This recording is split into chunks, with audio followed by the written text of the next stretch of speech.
தொலைக்காட்சி செய்தியாளர்களுக்கு வணக்கம். இன்று மயிலாடுதுறை சென்று கொண்டிருக்கிறோம்.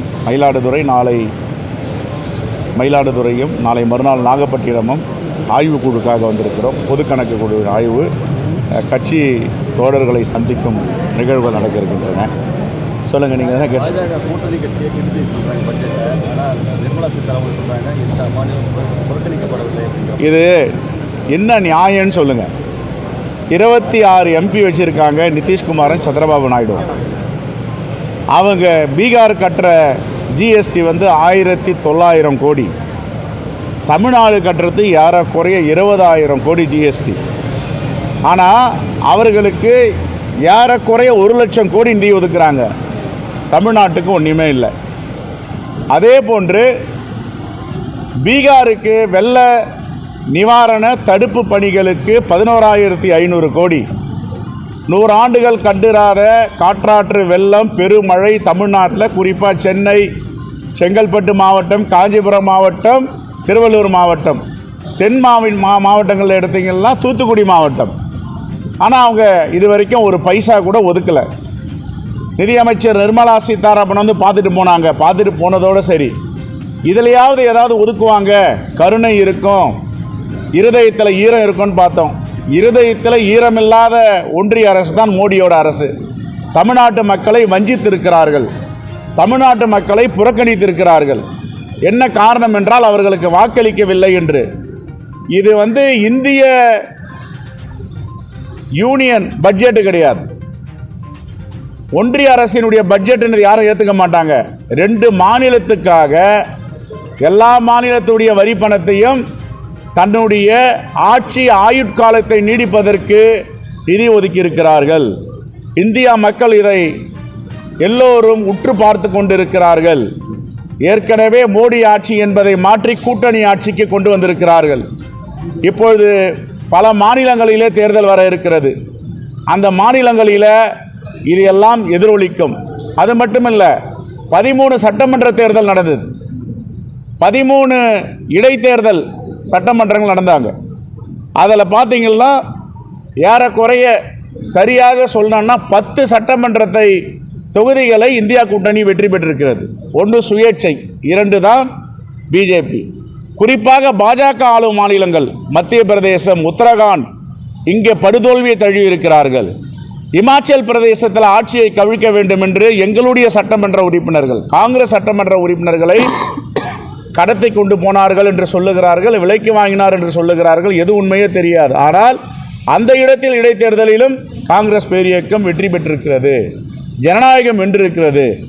ஆகவே மோடி ஆட்சி தொடர்ந்து தன்னுடைய ஆட்சியை தக்க வைத்துக் கொள்ள எல்லா தவறுகளையும் தொடர் நடவடிக்கையாக செய்து வருகிறார்கள். இது வன்மையாக தமிழ்நாடு காங்கிரஸ் பேரியக்கம் கண்டிக்கிறது. ஆனால் பட்ஜெட்டில் தமிழ்நாடு பேர் இடம்பெற 25 தொகுதியாக எங்களை வெற்றி பெற வச்சுன்னு அன்புமணி ராமதாஸ் சொல்லியிருக்காங்க. இதெல்லாம் எவ்வளோ பெரிய சர்வதிகாரம் அது. தமிழ் தேசியம் பேசுகிறவங்க, தமிழ்நாட்டு மக்களை பேசுகிறவங்க, சரி ஒரு தொகுதியும் வெற்றி பெற வைக்க முடியலன்னா உடனே நிராகரிச்சிருவாங்களா? தமிழ்நாட்டை புறக்கணிச்சிருவாங்களா? இந்தியாவில் தமிழ்நாடு இருக்குல்ல, இதுவும் ஒரு அங்கம் தானே, இதுவும் ஒரு மாநிலம் தானே. மோடி தான் பேசுகிறாரு, அவர் RSS கொள்கையை உள்வாங்கியவர். எப்படி அன்புமணி ராமதாஸ் பேசலாம்? அதை தமிழ்நாட்டு மக்கள் இவர்களுக்கெல்லாம் இன்னும் சீரிய முறையில் பாடத்தை கற்பிப்பார்கள். தொடர் தோல்விகளால் ராகுல் காந்தி ஜாதி ரீதியாக மத ரீதியாக பேசுகிறார் அப்படிங்கிறது. எங்களுக்கு எங்கே தொடர் தோல்வி? முக்து பாரத்னாரு. இந்தியாவிலேயே காங்கிரஸ் இல்லாத தேசமாக இதை மாற்றுவேன்னு சொன்னார். இன்றைக்கி எங்கள் தலைவர் எதிர்க்கட்சி தலைவராக உட்காந்துட்டு கேள்வி கேட்குறாரு, பதில் சொல்ல முடியாமல் திணறிட்டு இருக்கார் மோடி, அமித்ஷாவும். நாங்கள் எங்கள் சாதி அரசியல், மத அரசியல் பேசுகிறோம்?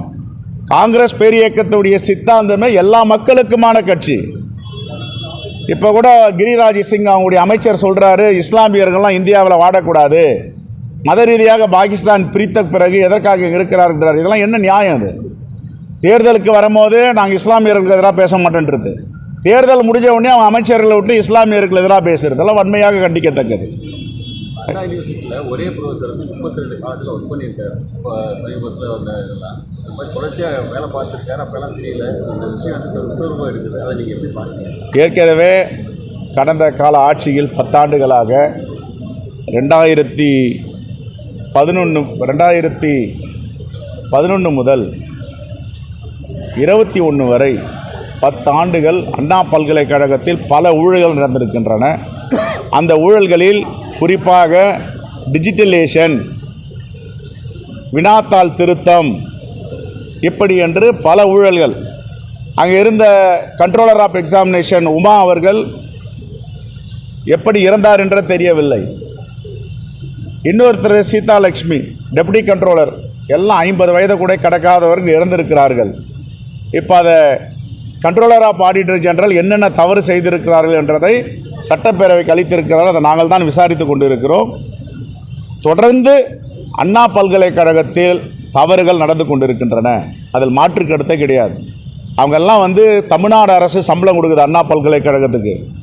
அண்ணா பல்கலைக்கழகத்துடைய வேந்தராகட்டும், பதிவாளராகட்டும், ப்ரொஃபஸர்ஸ் ஆகட்டும் சம்பளம் கொடுக்குறது தமிழ்நாடு அரசு. ஆனால் அவர்கள் விசுவாசமாக இருப்பது ஒன்றிய அரசுக்கு. நம்முடைய உயர்கல்வித்துறை அமைச்சர் கான்வெகேஷனில் பட்டமளிப்பில் கலந்துக்கலனாலும் வைஸ் சான்சலர் போய் கலந்துக்குவார். அவர் யாருக்கு கடமைப்பட்டவர்? Vice chancellor. தமிழ்நாடு அரசுக்கா ஆளுநருக்கா என்பதை அவர் தெளிவுபடுத்தணும். 40 டிஎம்சி தண்ணி கேட்குறாங்க சார். நம்ம அவர் சிவகுமார் என்ன சொல்கிறாருன்னா ஆல்ரெடி நம்ம கொடுத்துட்டோம், சில உபரிகள் தான் விட்டுருக்காங்க, ஆல்ரெடி கொடுத்துட்டாங்கிறாரு. இல்லை, இப்போ நம்ம காவிரி நடுவர் மன்றம் உச்சநீதிமன்ற தீர்ப்பு ரொம்ப தெளிவாக சொல்லியிருக்கு. நமக்கு கொடுக்க வேண்டிய உரிமையை அவருக்கு கொடுத்து தான் ஆகணும், அதை மறுப்பு சொல்ல முடியாது. இப்போது உச்சநீதிமன்ற தீர்ப்பு, காவிரி நடுவர் மன்றம், காவிரி வழிகாட்டுதல் மன்றம் குழு எல்லாமே தீர்ப்பு கொடுத்துருக்காங்க. இந்த தீர்ப்பை ஒரு மாநில அரசு நடைமுறைப்படுத்தவில்லைன்னா யார் நடைமுறைப்படுத்தணும்? அதை ஒன்றிய அரசு நடைமுறைப்படுத்தணும். ஏன் பிஜேபி அரசு வேடிக்கை பார்க்குது? மோடி இதில் தலையிட்டு தமிழ்நாட்டுக்கு தேவையான தண்ணீரை கர்நாடக அரசு கொடுக்கணும்னு அவர் நிர்பந்தம் பண்ணணும். தேங்க்யூ. சார், கடைசியாக ஒரு கேள்வி சார். நீங்கள் அங்கே வரும்போது பேசுனீங்க 2026 சட்டமன்ற தேர்தலில் காங்கிரஸ் தனித்து நிற்கிறதுக்கான இது அந்த மாதிரி ஒரு எண்ணம் இருக்குது. ஆனால் தொண்டர்கள்லாம் அந்த மாதிரி கோரிக்கை வைக்கிறாங்க. இல்லை, தனித்து நிற்கணும்னு நாங்கள் எங்கேயுமே சொல்லலை. தேர்தலை பொறுத்தவரை எந்த தேர்தலும், சட்டப்பேரவை ஆகட்டும், உள்ளாட்சி ஆகட்டும், நாடாளுமன்றம் ஆகட்டும், எங்கள் அகில இந்திய காங்கிரஸ் தலைமை முடிவு செய்யும். ஆனால் எல்லோருக்கும் ஒரு ஏக்கம் என்ன இருக்குன்னா, நாம் தொடர்ந்து சரிவை சந்தித்து கொண்டு இருக்கிறோமே. 100 தொகுதி வாங்கணும், அப்புறம் 63, அப்புறம் 41, 20, இந்த கலந்துரையாடலில் இந்த சங்கடங்களையும் வருத்தங்களையும் சொல்கிறாங்க. ஆனால் கட்சிக்குள்ளே என்ன கலந்துரையாடல் செய்தாலும், அவருடைய கருத்துக்களை சொன்னாலும், இந்த கருத்துக்களை நான் அகில இந்திய தலைமைக்கு எடுத்து செல்வேன். ஆனால் முடிவு செய்கிறது அகில இந்திய தலைமை தான் முடிவு செய்யும். இப்போ பொறுத்த வரைக்கும் திராவிட முன்னேற்ற கழகத்தோடு இந்தியா கூட்டணி வலிமையாக இருக்கிறது, உண்மையாக இருக்கிறது. எங்கள் கூட்டணி இந்த தேசத்தை காப்பாற்றப் போகின்ற கூட்டணி. காங்கிரஸ் பேரியக்கம் வலிமை பெற்றால் இந்தியா கூட்டணி வலிமை பெறும், இந்தியா கூட்டணி வலிமை பெற்றால் தேசம் வலிமை பெறும். இதுதான் எங்களுடைய கருத்து. நாங்கள் ரொம்ப இன்டாக்டாக தெளிவாக போயிட்டுருக்கோம். திராவிட முன்னேற்ற கழகத்தோட காங்கிரஸ் பேரியக்கம் இதில் எங்கே இந்த பிரச்சனை வருது? இந்த பிரச்சனை எழாது. அவரவர்கள் கருத்து சொல்லுவாங்க, கருத்து சுதந்திரம் இருக்குது. நன்றி. தமிழகத்தில் நாளுக்கு நாள் கொலை சம்பவம் அதிகரிச்சுள்ளது. இதில் கஞ்சா எல்லாமே அதிகரிச்சுள்ளது. சட்டம் ஒழுங்கை சரியாக பாதுகாக்கலன்னு சொல்லி பலரும் குற்றம் சொன்னாங்க. இல்லை, கடுமையாக ஒடுக்க வேண்டும். எப்படி கூலிப்படைகளை, ரவுடியிசம், இதை எல்லாத்தையும் ஒடுக்க வேண்டும். நாங்களும் தமிழ்நாடு அரசுக்கு தொடர்ந்து கோரிக்கை வைத்திருக்கிறோம். ஆனால் நம்முடைய தமிழ்நாடு காவல்துறை ஸ்காட்லாந்து காவல்துறைக்கு நிகரான காவல்துறை என்ற புகழ்பெற்ற காவல்துறை உண்மையான குற்றவாளிகளை வெளியே கொண்டு வருவார்கள். இப்படிப்பட்ட கூலிப்படைகளை ஒடுக்குவார்கள். அதில் நம்பிக்கை இருக்குது. தேங்க்யூ. ரைட்.